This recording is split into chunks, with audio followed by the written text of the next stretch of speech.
পূর্ব বর্ধমানের বর্ধমান ২ নম্বর ব্লকের বৈকুণ্ঠপুর ১ নম্বর অঞ্চল তৃণমূল কংগ্রেসের সহযোগিতায় বিজেপি শাসিত কেন্দ্রীয় সরকারের রাজ্যের প্রতি অপশাসন ও বাংলার বঞ্চনা এবং বিরোধীদের কুৎসা ও অপপ্রচারের বিরুদ্ধে প্রতিবাদ সভা অনুষ্ঠিত হল গাংপুর স্টেশন সংলগ্ন এলাকায়।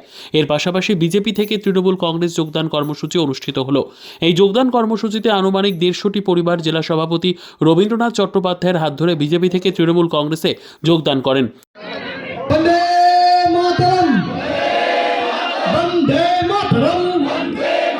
তৃণমূল কংগ্রেস জিন্দাবাদ, মমতা ব্যানার্জি জিন্দাবাদ, ধারা দিক দিগন্তে ছড়িয়ে দাও, এই উন্নয়নের ভাগ ধারা দিক দিগন্তে ছড়িয়ে দাও, বন্দে মাতরম। তৃণমূল কংগ্রেস জিন্দাবাদ, মমতা ব্যানার্জি জিন্দাবাদ। উপস্থিত ছিলেন পূর্ব বর্ধমান জেলা তৃণমূল কংগ্রেসের সভাপতি রবীন্দ্রনাথ চট্টোপাধ্যায়, বর্ধমান উত্তর বিধানসভার বিধায়ক নিশীথ কুমার মালিক, বর্ধমান ২ নম্বর ব্লকের ব্লক সভাপতি পরমেশ্বর কোনার, যুব সভাপতি সৌভিক পান, পঞ্চায়েত সমিতির সহসভাপতি দেবদীপ রায়, আইএনটিটিইউসির সভাপতি কামরুল হাসান, মহিলা নেত্রী সোমা দাস শীল, বৈকুণ্ঠপুর ১ নম্বর গ্রাম পঞ্চায়েতের প্রধান রাখি সাঁতরা, বৈকুণ্ঠপুর ১ অঞ্চল সভাপতি আজাদ রহমান সহ সমস্ত অঞ্চলের অঞ্চল সভাপতি অন্যান্য নেতৃত্ববৃন্দ। বিজেপিতে আমি ছিলাম, তো বিজেপিতে কিছু আমাকে মিথ্যা প্রতিশ্রুতি করে বলে আমাকে বিজেপিতে নিয়ে যায়। বিজেপির যা নীতি দেখেছি আমার পছন্দ হয়নি, তাই দিদির যা নীতি দেখলাম, যে সমস্ত প্রকল্প, প্রত্যেকটা প্রকল্প দিদির আমরা ভুগন্তভোগী, প্রত্যেকটা প্রকল্পর আমরা সুবিধা পাই।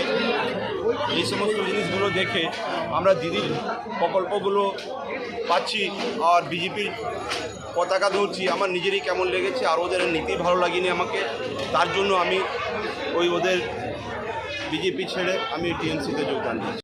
আমি তো বক্তব্যই বললাম যে আমাদের রাজ্যের মাননীয় মুখ্যমন্ত্রী রাজনৈতিক ব্যক্তিত্ব হিসেবে যে যোগ্যতা দেখিয়েছেন, তারপরে আমাদের রাজ্যে যে সমস্ত বিরোধী দল ছিল তারা হতাশ, শূন্যতা সৃষ্টি হয়েছে। সেই দলের যারা বিশিষ্ট কর্মী, যারা রাজনৈতিকভাবে বেঁচে থাকতে চান, তারা সেই কারণে মাননীয় মুখ্যমন্ত্রী আদর্শে উদ্বুদ্ধ হয়ে তৃণমূল কংগ্রেসে যোগ দেন। আমাদের বৈকুণ্ঠপুর ১ অঞ্চলে উদ্যোগে এবং আমাদের ব্লকের সহযোগিতায় জেলা সভাপতির হাত ধরে আমাদের আলিয়া, উত্তরপাড়, গাংপুর, হীরাগাছি এবং ষষ্ঠীপল্লী থেকে প্রায় ১৫০ পরিবার তারা বিজেপি ছেড়ে তৃণমূল কংগ্রেসে যোগদান করলো। আমাদের এই যোগদান কর্মসূচির সূচনা ইতিমধ্যেই রবিদা, আমাদের জেলার অভিভাবক, তিনি করে গেছেন।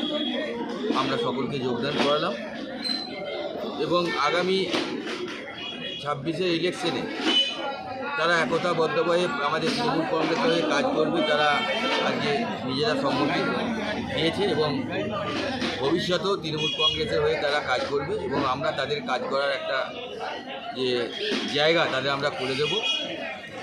শুধু আজকে বৈকুণ্ঠপুর ১-এ নয়, আমাদের কিছুদিন আগে হাটগোবিন্দপুরেও আমাদের ১০০ পরিবার যোগদান করেছে এবং বিভিন্ন জায়গা থেকে আমাদের ৯টা অঞ্চলে যেখানে যেখানে বিজেপি এবং সিপিএমের কিছু কিছু নেতা কর্মী তারা আমাদের সঙ্গে যোগাযোগ রাখছে।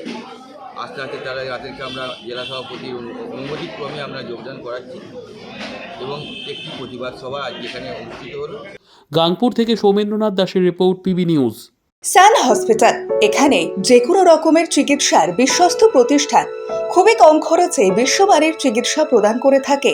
উন্নত মানের ওয়ার্ড কেবিন, পরিষ্কার পরিচ্ছন্ন পরিবেশ দ্বারা সুসজ্জিত চিকিৎসা ব্যবস্থা রয়েছে। এছাড়া স্বাস্থ্যসাথী কাজেও পরিষেবা প্রদান করা হয়।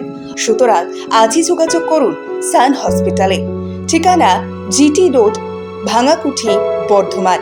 ফোন নাম্বার মনে রাখবেন 9434188262 অথবা 83730954222।